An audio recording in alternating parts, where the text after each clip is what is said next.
tema que les voy a explicar se me hace un tema muy importante y además no solo para lo que es la materia de fisiología, sino que también lo van a llegar a ver en otras materias, incluso en tercer año yo lo estoy llegando a ver en farmacología.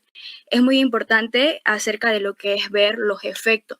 Entonces, antes de poder entrar a lo que son las diapositivas del doctor, yo hice como que un pequeño resumen, bueno, no resumen, sino unas diapos de base que sin estas diapositivas o sin saber lo que les voy a explicar en lo que es estas diapos, no van a llegar a entender lo que es el tema, porque ya que el tema es un poquito más complejo, entonces tienen que saber desde lo que es la base de este tema para poder entender todo el tema.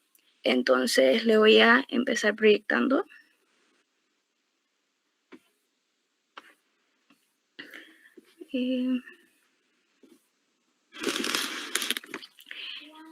En el tema 61 está lo que es el sistema nervioso autónomo. En este tema va a ser un poquito también más de memoria en algunas tablas, como ser el efecto. El efecto es algo que ustedes tienen que aprendérselo, como ya les dije, no solo para lo que es fisiología, sino para muchas otras materias. Si ustedes saben lo que son los efectos, se van a llegar a dar cuenta de muchas cosas en otros temas que les estén mencionando. Ustedes van a saber, este es de tal, este es el efecto de tal órgano. Entonces, para empezar, ¿qué es el sistema nervioso autónomo? Cuando hablamos de lo que es el sistema nervioso autónomo, vamos a hablar de lo que es algo involuntario, algo que nosotros no lo vamos a poder llegar a controlar. No es como que le vamos a decir al corazón que se pare o decirle a nuestra presión arterial que se aumente, no, simplemente inconscientemente, involuntariamente, esto se va a elevar por diferentes razones o lo que va a hacer es actuar tanto a lo que es el estímulo. Bueno, aquí, sistema nervioso.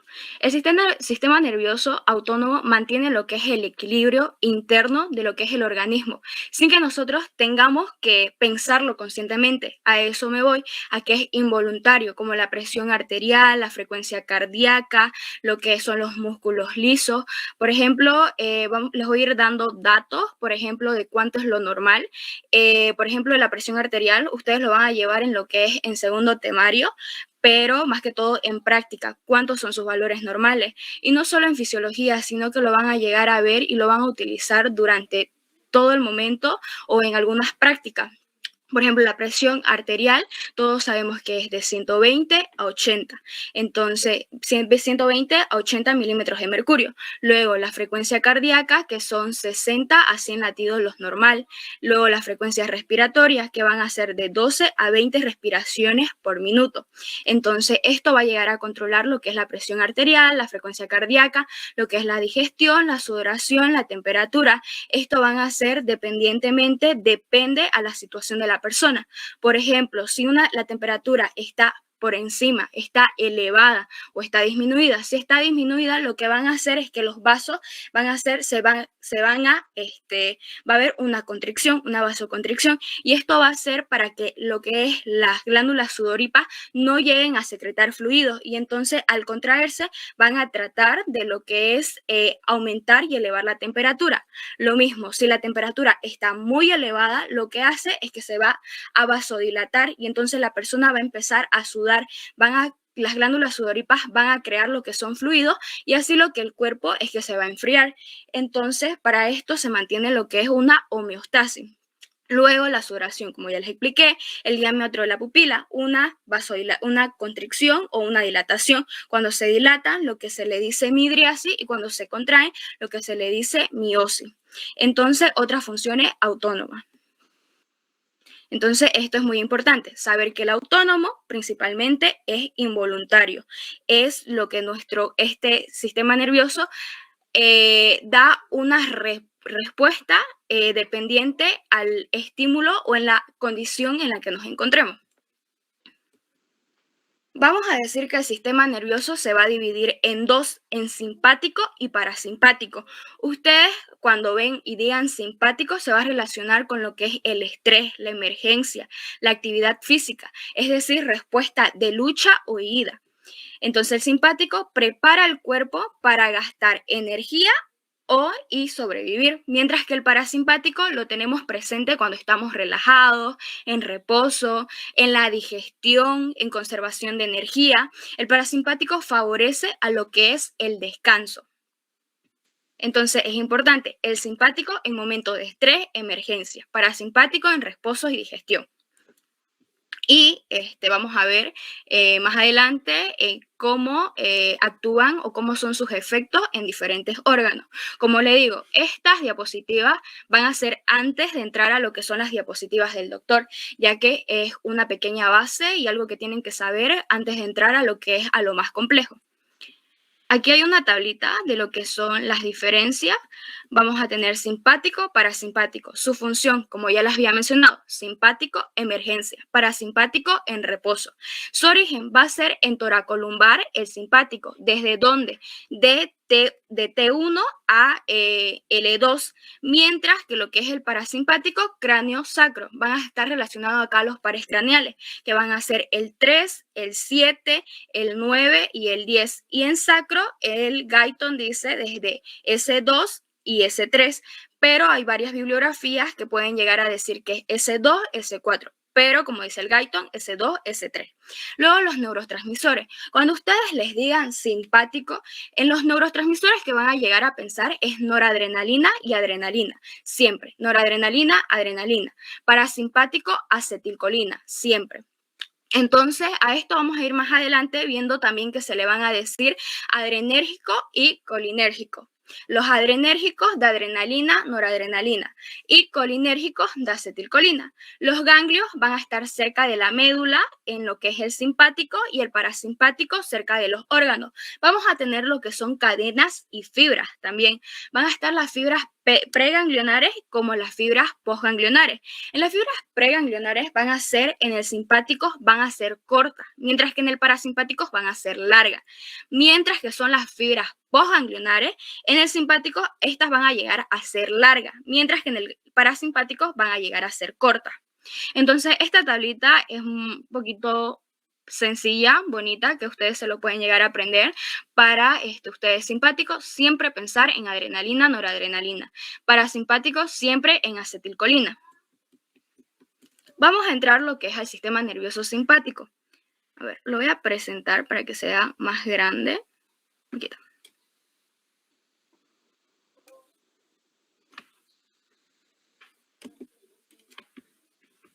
No se mueve.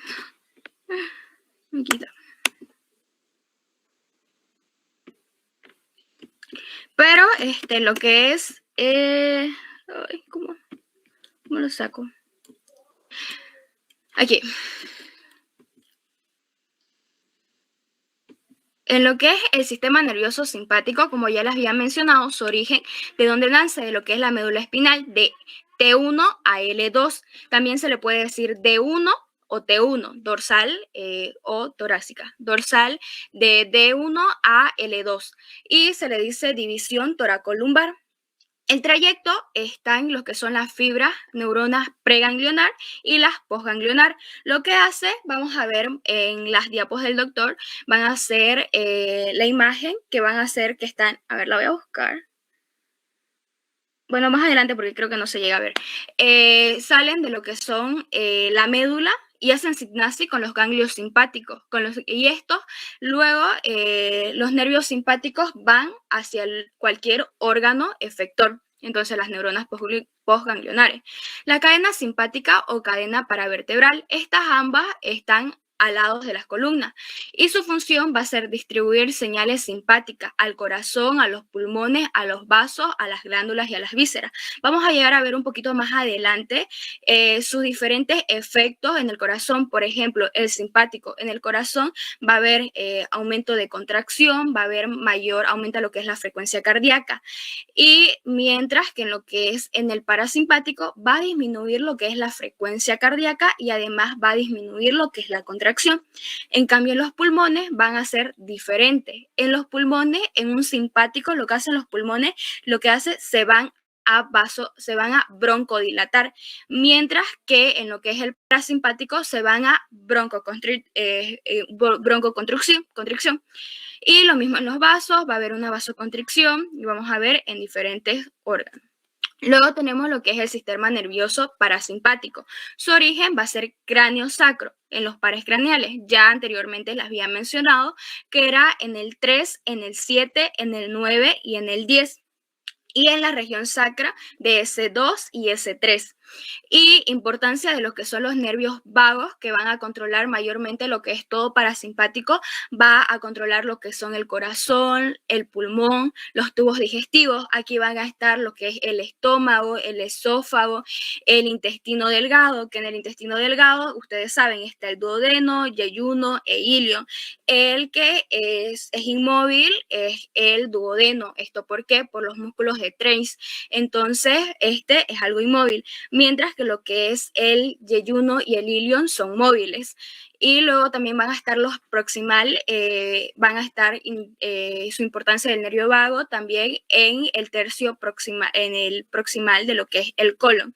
Aproximadamente el 75% de las fibras parasimpáticas viajan a través de lo que son los nervios vagos. En cambio, lo que vamos a tener, los nervios de los pares craneales 3 van a ser a través, porque ustedes saben, el 3 oculomotor, el 7 facial, el 9 glosofaringeo, el 10 el vago. El 7 van a ser lo que es constricción ya sea de las pupilas, ya que lo que se encargan, la dilatación de las pupilas va a ser el simpático.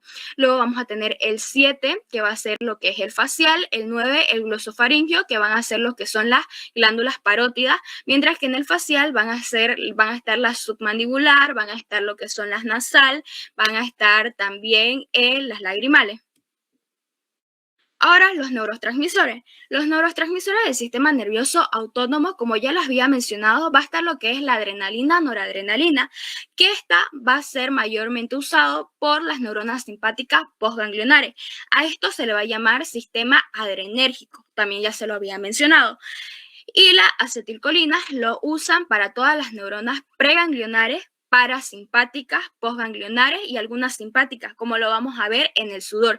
Todas las de lo que son el sudor, por más que sea sudor abundante en lo que es el simpático, van a ser mayormente colinérgicas, mientras que en el sudor, en el parasimpático, solo van a ser en las palmas de las manos y en las palmas de las manos y en los pies. Ya lo vamos a ir viendo también en una tablita muy importante de este tema, y a esto se le va a llamar sistema colinérgico. Luego, los receptores autonómicos. Vamos a tener los receptores colinérgicos. En los parasimpáticos vamos a dividirlo en los que son los muscarínicos y los nicotínicos. En los muscarínicos van a estar en los órganos efectores parasimpáticos. ¿Qué va a hacer el muscarínico? Este prácticamente va a inhibir lo que es el corazón, va a disminuir su frecuencia cardíaca, mientras que los nicotínicos estimula a lo que son las preganglionares, en lo que son los ganglios, ubicación en los ganglios autónomos y médula suprarrenal, mientras que en los receptores adrenérgicos vamos a tener lo que son las alfa y las beta. Hay un cuadro bonito en lo que es el Gaito en la página 768, que dicen receptores adrenérgicos y sus funciones. Van a estar prácticamente las alfa y las beta. En alfa 1 y alfa 2, las beta 1, 2 y 3. En la alfa 1 va a ser lo que es una broncoconstricción y midriasis. ¿Qué es la midriasis? Prácticamente la dilatación de lo que son las pupilas. Y vamos a tener también las alfa 2, que van a disminuir la liberación de noradrenalina. Esta noradrenalina, lo que hacen, que vamos a verlo un poco en las diapos del doctor, se van a almacenar en lo que son en algunas vesículas. Pero lo que se secretan, ¿dónde se secretan la noradrenalina, la adrenalina? Son en la médula suprarrenal, que también lo vamos a ver un poquito más adelante, un poquito a paso. Pero algo que tienen que saber son esto: los nicotínicos, muscarínicos son muy importantes. Por ejemplo, en segundo parcial, en tema de lo que es el corazón, a mí me llegó a entrar una pregunta sobre acerca de qué hacían los muscarínicos en el corazón. Entonces, eso, luego vamos a tener en adrenérgicos los betas. Beta 1, prácticamente en los beta 1 en el corazón va a aumentar lo que es la frecuencia y aumenta lo que es la fuerza de contracción, pero además vamos a tener beta 2 y beta 3. En beta 2 vamos a tener aquí en lo que son los pulmones. ¿Qué van a hacer los betas 2? Va a haber una broncodilatación, a muy comparación que van a ver en los simpáticos, mayormente estimula, aumenta, pero hay algunos en los que no, que disminuye. Por ejemplo, en los coronarios hay lo que es, en los simpáticos hay alfa y también hay beta. En los alfa, por ejemplo, lo que hace es que aumenta, pero los betas disminuye. Entonces, en las coronarias. Entonces, en esta beta 2 va a haber una broncodilatación y una vasodilatación. Y en beta 3 van a estar lo que es el órgano, lo que es el hígado también, más que todo. Y aquí vamos a ver lo que es una lipólisis. Esta tablita que es bonita, pero hay la que está mejor en el Gaiton. Esta es como que la coloqué solo de pantallazo en estas diapos. Como le digo, este es un pequeño resumen, una pequeña introducción y una pequeña base de lo que tienen que saber para ver los del tema, ya que vamos a ver lo que son cómo se va secretando lo que es la adrenalina, noradrenalina, cómo llega a pasar, cómo se produce, por ejemplo, de que de una tirosina puede llegar a lo que es una adrenalina, cómo y por qué. Entonces, esto como una pequeña base, una pequeña introducción. Aquí vamos a tener los órganos efector. Va a estar lo que es el iris del ojo. Lo que hace la acción parasimpática es la que la contrae la pupila. Entonces, a esto le vamos a llamar a lo que es miosis, mientras que la acción simpática las va a dilatar. Luego vamos a tener las glándulas lagrigrimales, que en la parasimpática estimula la secreción, mientras que la simpática la reduce. También vamos a tener el músculo ciliar, que lo contrae, mientras que el simpático lo relaja. Las glándulas nasales, esta la va a estimular, estimula la secreción, lo que son las parasimpáticas, mientras que las simpáticas las reduce. Como están viendo, las nasales, lo que son los pares craneales, más que todo estimula la parasimpática. Luego vamos a tener lo que son los músculos cardíacos. En esta parasimpática ya vamos a ver que lo que va a hacer es que va a reducir la frecuencia, mientras que la simpática va a aumentar, aumenta el ritmo, aumenta la contracción, aumenta la frecuencia. En los vasos coronarios, la parasimpática los contrae y mientras que el simpático los dilata. Lo vamos a llegar a ver un poquito. En su Gaiton también está que dice las coronarias, dilatación. ¿Quiénes se van a encargar de eso? Lo que son las betas, betas 2, mientras que la contracción se va a encargar lo que son las alfa, y mientras que en la parasimpática solo las dilata. En el estómago, lo que es en los tubos digestivos, es un poquito diferente. El parasimpático lo que hace va a estimular, mientras que el simpático lo va a inhibir. ¿Esto por qué? Porque prácticamente es para que haya una buena digestión. Y eso, este cuadrito es importante. Más adelante les voy a recalcar cuáles son más importantes mientras vemos lo que son las diapositivas del doctor, el que mayormente siempre pregunta.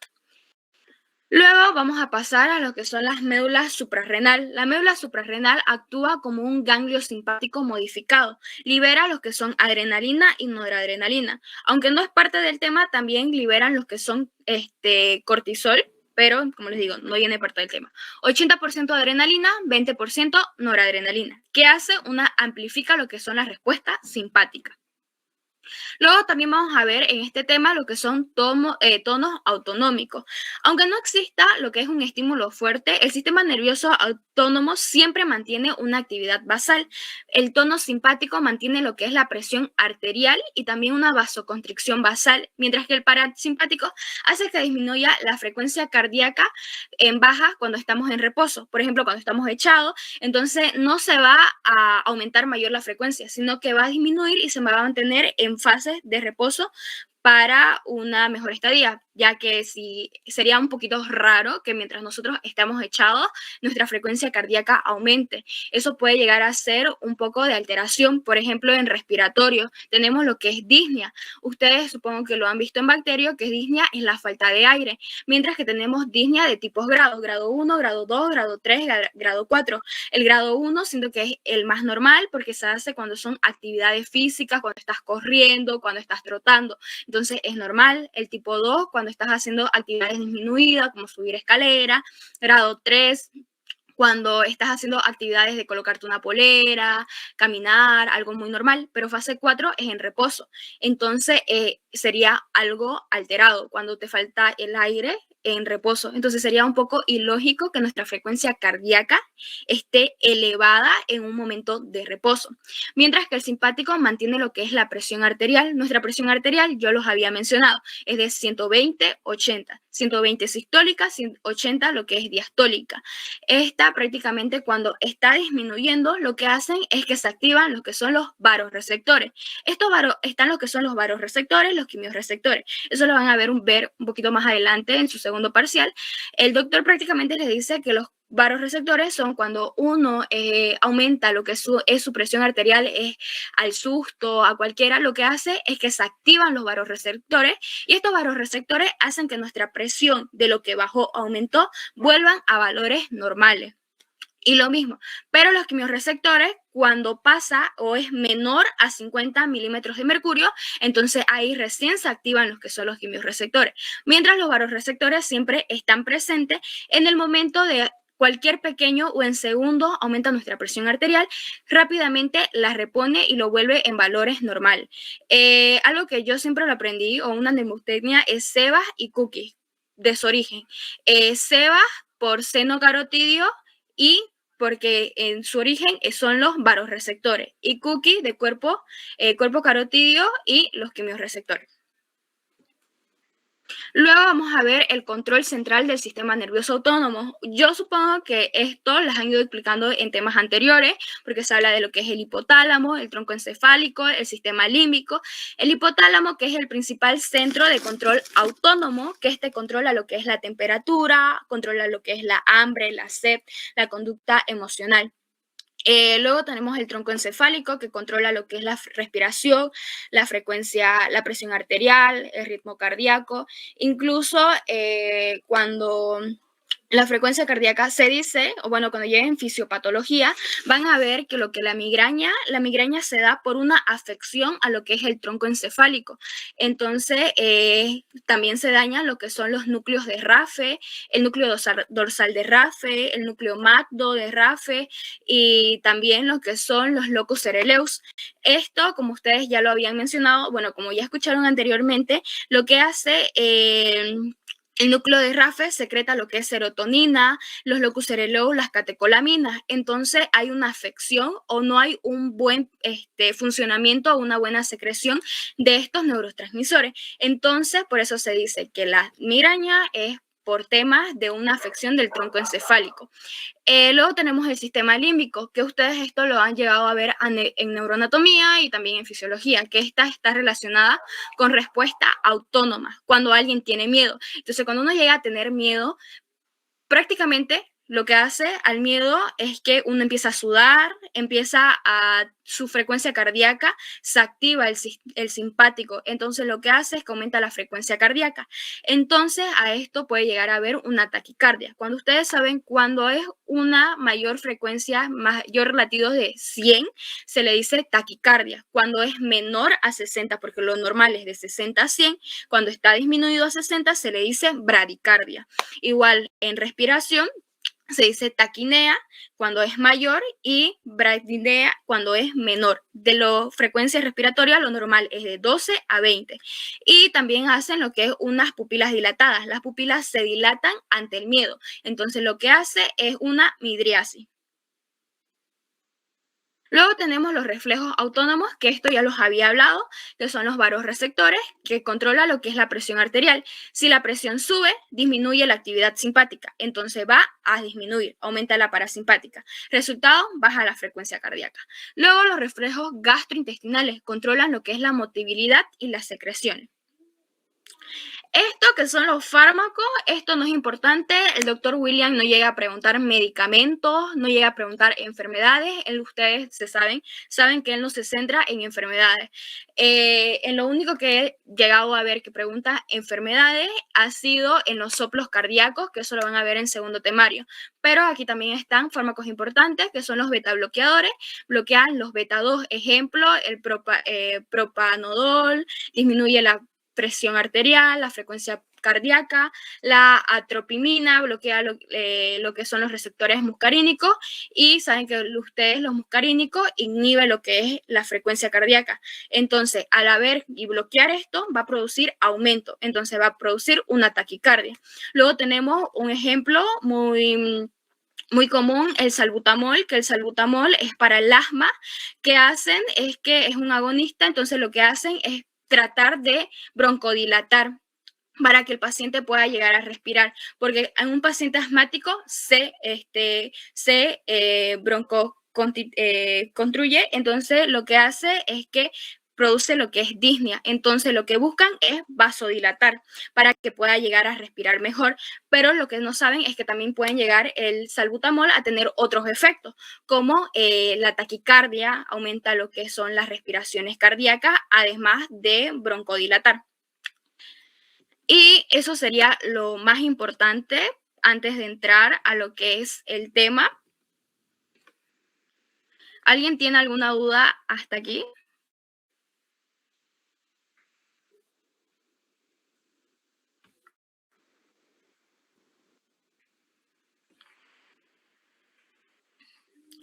Ahora vamos a llegar a ver lo que son las diapos del doctor, más o menos, y ver qué es lo que puede llegar a entrar. Lo que siempre entra es la tablita de la página 769, los efectos autónomos sobre los diversos órganos. Los más importantes o los que siempre llega a preguntar, las glándulas apócrinas, que esta es una secreción espesa y olorosa, mientras que en las parasimpáticas es ningún efecto. Luego, otro que siempre llega a preguntar son las glándulas sudoríparas, sudoración abundante, pero estas son colinérgicas, por más de ser simpática. Mientras que en la parasimpática solo hay una sudoración en las palmas de las manos. Luego otras que es del corazón. A mí en el final me llegó a preguntar de lo que son las coronarias, que hace efectos de la estimulación simpática. Ahí es donde ustedes tienen que colocar en las betas 2 dilatación, mientras que en la alfa una contracción. Y en los efectores parasimpáticos prácticamente solo dilatación. Es importante lo del corazón, los de los pulmones igual me lo llegó a preguntar, que es una vasodilatación, una broncodilatación en el simpático, mientras que en el parasimpático es una contracción. Luego los tubos digestivos, eso también es importante, prácticamente el simpático disminuye y el parasimpático aumenta. Luego el de la vejiga urinaria, ese también es importante. Bueno, aquí voy a buscar la tablita.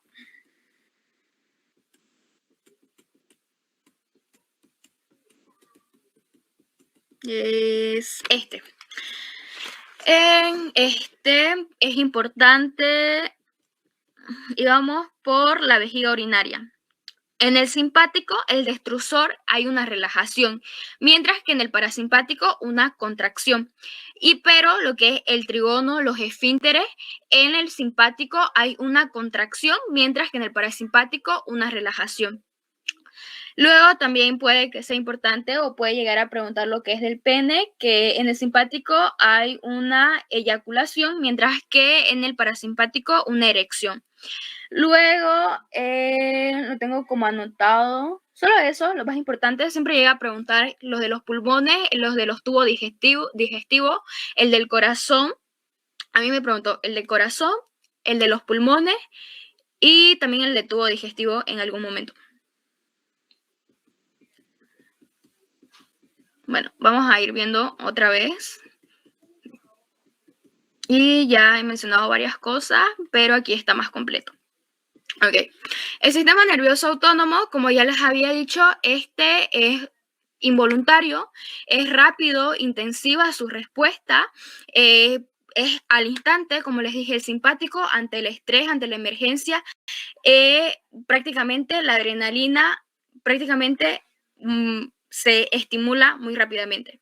Luego interviene en lo que es la regulación de la presión arterial, como ya lo había mencionado, en la motilidad digestiva, secreción gastrointestinal, en el vaciamiento de lo que es la vejiga urinaria, en la sudoración, en la temperatura corporal. También ya les había mencionado, en la temperatura, cuando aumenta, ¿qué hace? Una dilatación, cuando está disminuida, hace una broncocontracción.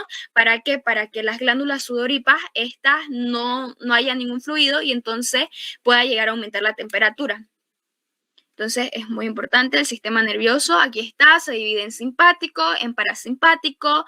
Estas están controladas por lo que es por el hipotálamo, como ya lo había mencionado también. Puede estar en el tronco encefálico. El sistema límbico también actúa en esto lo que es el autónomo. Entonces se divide en simpático y parasimpático. La anatomía del sistema nervioso parasimpático, aquí están lo que son las dos cadenas ganglionares simpáticas paravertebrales, los prevertebrales, que van a estar el celíaco, el hipogástrico, los nervios parte de los ganglios hasta diversos órganos, que vamos a ver en un esquema un poquito más adelante. Como sus orígenes ya lo había mencionado, que es de T1 a lo que es L2.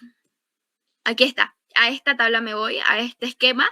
Aquí vamos a llegar a ver lo que es la médula espinal de T1 a L2, como ahí claramente lo dice. Lo que podemos llegar a ver, las líneas rojas van a ser las preganglionarias, van a salir de lo que es la médula, las neuronas salen de la médula y estas llegan a hacer signasis, hacen signasis a los ganglios y estas luego se van a distribuir a diferentes órganos, como lo llegamos a ver en estas líneas rojas. Y luego vamos a tener estas líneas negras, que estas van a representar lo que son las fibras postganglionares, que estas prácticamente van a volver, bueno, se devuelven a los que son los nervios espinales, para estas luego comunicarse y dirigirse hacia las cadenas simpáticas y poder cumplir sus funciones a diversos órganos, como ser los que son los músculos piloerectores, que son la piel de gallina, luego la sudoración, las glándulas sudoríparas, que prácticamente lo que van a producir va a ser sudor. Eso, y este esquema es bonito, que hacen los ojos. En el simpático, como ya les había mencionado, lo que hace es una dilatación de las pupilas, entonces una midriasis. En el corazón, ¿qué hace en el corazón?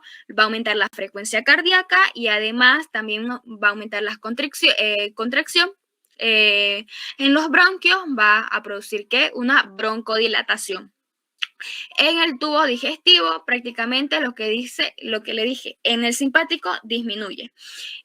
Luego en las glándulas suprarrenal, en los riñones, en el intestino, en el músculo detrusor, como les dije, en el detrusor prácticamente dilatan, el trígono contrae. Aquí está, las neuronas simpáticas preganglionares, que salen, como ya les había mencionado en este esquema, salen de lo que son las neuronas de la médula, pasan a lo que son, hacen signasia hasta los ganglios y de ahí van y se digieren a los diferentes órganos. Esto, la verdad, el año pasado no lo llegó a preguntar estas cosas, más que todo los efectos. Los efectos, los receptores adrenérgicos y sus funciones, nunca llegué a ver que hubiera preguntado algún origen, pero es importante que lo sepan y además, como lo digo, no solo les va a servir para la materia de fisiología, sino que también para semio, para fármaco. La verdad que es una base, fisiología es la base, prácticamente si sabes fisiología te vas a dar cuenta que sabes fisiopatología, vas a llegar a relacionar muchas materias con fisio. La verdad a mí me sirve mucho. Luego vamos a tener aquí, distribución segmentaria. T1 asciende hacia lo que son las cadenas simpáticas y donde van a terminar en la cabeza. T2 van a llegar a terminar en lo que es el cuello. T3, T4, T5 y T6 terminan en lo que es el tórax. T7, T8, T9, T10, T11 van a terminar en lo que es el abdomen y T12, L1 y L2 terminan en lo que son las piernas. Esto, la médula suprarrenal, que va a secretar adrenalina y noradrenalina, ya se los había mencionado, y va a ir hacia lo que es el torrente sanguíneo. Estas fibras nerviosas simpáticas preganglionares van a recorren sin hacer signacia todo el trayecto desde la asta intermedio lateral a través de las cadenas simpáticas y los nervios esplácnicos. Luego aquí vamos a tener la anatomía de la fisiológica del sistema nervioso parasimpático. Ya igual se los había mencionado en lo que es la introducción, que prácticamente iban a estar su origen los nervios paracraneales 3, 7, 9 y 10, la 3, la oculomotor, la 7, la facial, la 9, glosofaringio y la 10, vago o neumogástrico, que también se lo pueden llegar a colocar el nombre, o bueno, para que lo sepan también. 3 prácticamente se va a encargar de lo que son los músculos ciliares del ojo, el 7 de la lagrimal, de la nasal, de lo que es la submandibular, la 9 que van a estar las glándulas parotidias, las 10 los nervios vagos que van a estar en el esófago, en el estómago, en el corazón, aquí está. En el corazón va a disminuir la frecuencia cardíaca, en lo que son los tubos digestivos va a aumentar, muy diferentes a lo que es el simpático. Luego también vamos a tener aquí diferente. El destrusor se va a una contracción, mientras que en el trígono se va a dilatar y esto va a producir la orina. A nivel medular, fibra simpática S2, S3. Eso. Aquí, distribución, pares craneales, ya los había mencionado, corazón, pulmón, esófago, estómago, todo el intestino delgado, la mitad del proximal del colon, el hígado, la vesícula biliar, el páncreas, el riñón, las porciones superiores del uréter, los pares craneales 3, que va a estar el esfínter de las pupilas y el músculo ciliar. El par craneal 7, las glándulas lagrimales, salival, el lagrimal, nasal y submandibular. El 9 va a estar las glándulas parotidias, S2, S3, colon descendente, el recto, la vejiga urinaria, porción de los inferiores del uréter, los genitales externos. Y aquí está, nuevamente, este es otro esquema.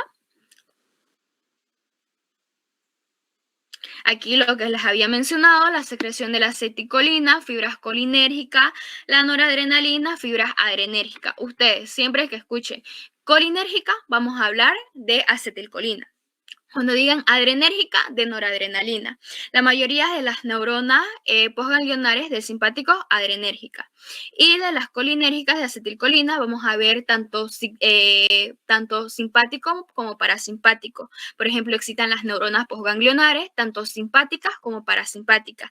Y las neuronas postganglionares del parasimpático. Siempre acuérdense que hay fibras preganglionar y postganglionar, que hay dos cadenas. Es importante que lo sepan eso. No solo para fisiología, sino para la vida.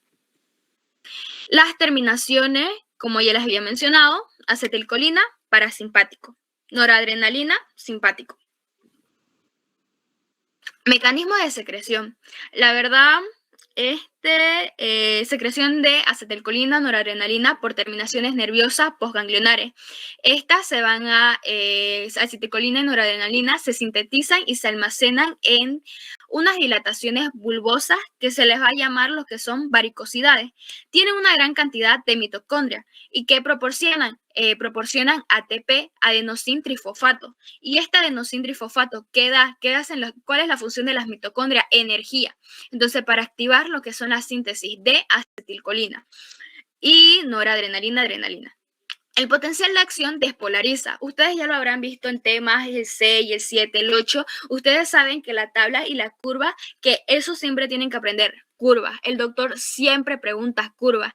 Por ejemplo, en segundo termario, curva de lo que son los vasoreceptores, cuando vuelva a su punto, del corazón, el ciclo cardíaco, curva muy importante en este tema, las curvas de lo que es la despolarización, la repolarización, quienes actúan en la despolarización, la repolarización en tiempo de desposo, el periodo refractario es muy importante.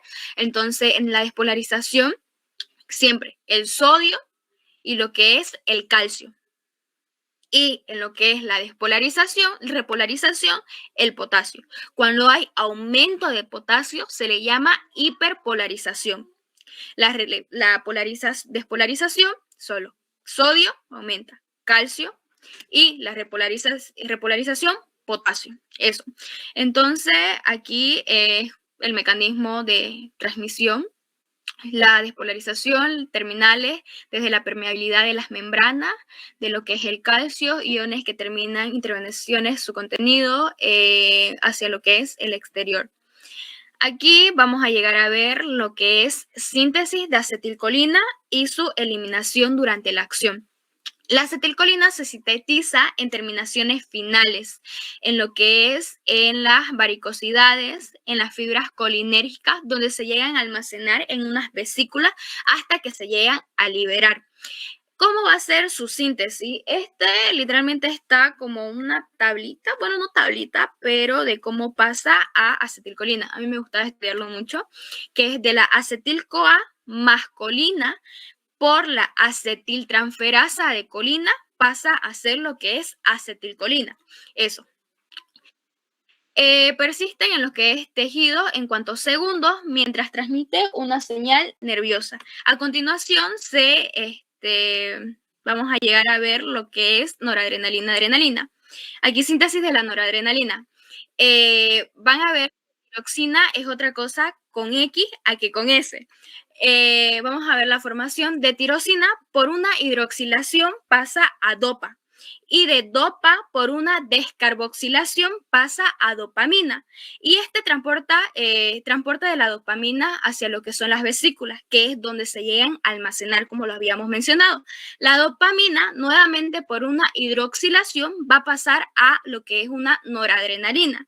Y la noradrenalina, por metilación, va a pasar a lo que es adrenalina. Así vamos a una síntesis desde la tirosina hasta lo que es la adrenalina. La noradrenalina liberada en los tejidos solo persiste también unos cuantos segundos. La noradrenalina y la adrenalina son liberadas en sangre. ¿Por quién? Por la médula suprarrenal, como ya los había mencionado también en lo que es la base, que 80% era adrenalina por las médulas suprarrenales y 20% noradrenalina. Permanecen activas hasta que son captadas por algún tejido. Aquí vamos a ver lo que son los receptores que provocan, nuevamente como les había mencionado, cuando hay una despolarización, actúan lo que es el sodio, el calcio, y una repolarización, lo que es el potasio, mayor potasio a lo que mayor de lo normal, puede haber una hiperpolarización, que va a ser mucho más negativa la curva. Si la curva era hacia arriba, lo que va a hacer es que se va hacia abajo. Aquí. El sodio y el calcio hacia el interior de la célula despolariza la membrana celular y excita a lo que es la célula, mientras que la salida de lo que es potasio hacia el exterior crea una hipernegatividad en el interior y lo que hace es que inhibe a la célula.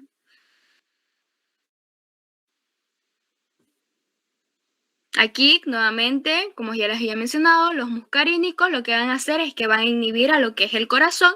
Los nicotínicos van a estimular a los preganglionares, a los ganglios autónomos, presentes en los ganglios autónomos, en la sinapsis de las neuronas preganglionar, postganglionar, del sistema simpático y parasimpático.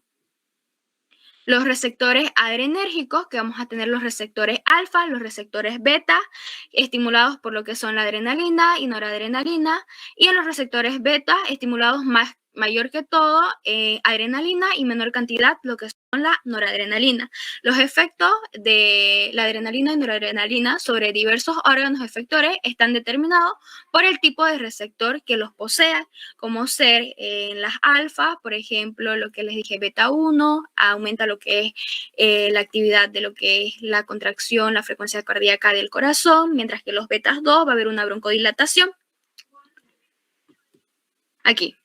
Esta tablita también es muy importante. Los receptores alfa y beta. En los alfa va a haber una vasoconstricción, una dilatación del iris, que a esto le vamos a llamar lo que son midriasis, una relajación intestinal, contracción de los músculos esfínteres intestinales, contracción pilomotora. Y en los betas, que va a haber una vasodilatación por el beta 2, que son de los pulmones, aceleración cardíaca por los betas 1, aumenta lo que es la fuerza de contracción de miocardíaca por beta 1, lipólisis por beta 1, relajación de la vejiga por beta 2. Este cuadro es muy importante. Esto que se los había mencionado también al principio y se los había mostrado, que ya les había dicho que el doctor mayormente siempre pregunta lo que es corazón, los pulmones, además también pregunta lo que son la vejiga urinaria, lo que son las glándulas sudoríparas y también lo que son las glándulas apocrinas. Esta tablita apréndansela de memoria, como les digo, no solo para fisiología, sino también para algún futuro.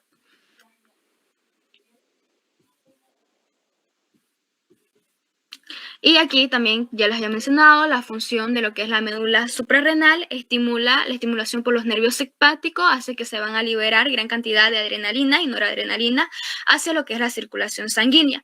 Estas hormonas son transportadas por sangre hacia todos los tejidos del cuerpo, un 80% adrenalina y un 20% noradrenalina. Sus efectos llegan a durar de 5 a 10 veces más porque llegan a desaparecer en un plazo de 2 a 4 minutos. Aquí vamos a ver curvas también, el efecto simpatectomía sobre el flujo sanguíneo en lo que es el brazo y sus efectos de 2 a una prueba de lo que es de noradrenalina, los reflejos autonómicos, aquí como ya los había mencionado también más adelante al principio, lo que son los reflejos varoreceptores, que prácticamente cuando la presión disminuye, lo que hace estos varoreceptores es que lo vuelve a valores normales. Entonces, pero si es a lo revés, si aumenta lo que es la frecuencia, la presión arterial, ya no van a estar estimulándose los simpáticos, sino que van a activar los parasimpáticos. Siempre están trabajando a par, entonces, solo que si uno aumenta, el otro lo va a llegar a disminuir. Eso. Luego los digestivos, el olor, el sabor, ponen en marcha señales que van desde lo que es hacia la nariz, la boca, a través de los núcleos salivales, el glosofaringeo y el vagal. Luego los otros reflejos autónomos, reflejos uterino, urinario, reflejos sexuales como la erección parasimpático y eyaculación simpático, como también ya se los había mencionado. Respuesta mediante estímulo. Del parasimpático, secreción salival, secreción gástrica, vaciamiento rectal, vaciamiento uterino, urinario, descargas masivas, respuesta ante un estrés que va a hacer, va a aumentar lo que es la presión arterial, ya que cuando aumenta, cuando estamos en emergencia, en estrés, en algún estado de emergencia, lo que hace es que rápidamente aumenta la presión arterial. Al aumentar la presión arterial, va a aumentar lo que es el flujo sanguíneo. Al aumentar esto, aumenta también las tasas del metabolismo celular de todo el cuerpo, aumenta lo que es la contracción sanguínea de la glucosa, aumenta también el aumento de la glucólisis hepático y muscular, aumenta lo que es la actividad mental ante un episodio de estrés de emergencia. El 7 también aumenta lo que es la velocidad de lo que es la coagulación sanguínea. Entonces son respuestas que se van a llegar a dar por algún estímulo o por algún motivo que te llegue a dar estar en estrés, en emergencia. Luego el control vulvar, pontino, del sistema nervioso autónomo, regula lo que son la presión arterial, que es de 120 a 80, la frecuencia cardíaca de 60 a 100, la frecuencia respiratoria de 12 a 20, el peristaltismo gastrointestinal, la contracción de lo que es la vesícula biliar. Prácticamente, como ya le había dicho en las diapos, el hipotálamo es un centro que se encarga de lo que es la sed, la hambre, el sueño. Provocan también vaciamiento de la vejiga urinaria, provocan vaciamiento de la vejiga urinaria, aumento o disminución de una actividad digestiva, aumento de digestión de la salivación, es un centro de control de la temperatura. Entonces cuando la temperatura se eleva, entonces que prácticamente actúan lo que son, se va por los vasos va a ser una broncodilatación para que ésta llegue a aumentar o podamos sudar, y una sudoración de fluidos, las glándulas sudoríparas llegan a tener fluidos y entonces nuestro cuerpo, ¿qué hace? Se enfría, entonces vuelve a valores normales, una homeostasis. Mientras que cuando lo que hace, la temperatura está baja, disminuye, entonces va a haber una constricción. ¿Para qué? Para que no haya, o que las glándulas sudoríparas no lleguen a secretar fluidos y así la temperatura pueda llegar a aumentar. Entonces eso prácticamente se encarga de lo que es el hipotálamo. Y estos son fármacos que no es importante para su examen. Y eso sería todo. ¿Tienen alguna duda o algo que quisieras que les vuelva a explicar?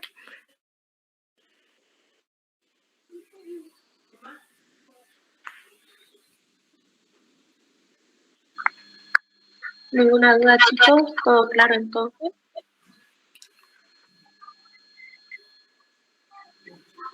Bueno, voy a suponer que todo bien entonces. Muchísimas gracias, Darling, y muchísimas gracias a todos, igual los que se quedaron hasta lo último. Ustedes son unos guerreros, los guerreros de William. Y bueno, pues toda esta jornada se preparó para ustedes, especialmente. El día miércoles va a haber lo que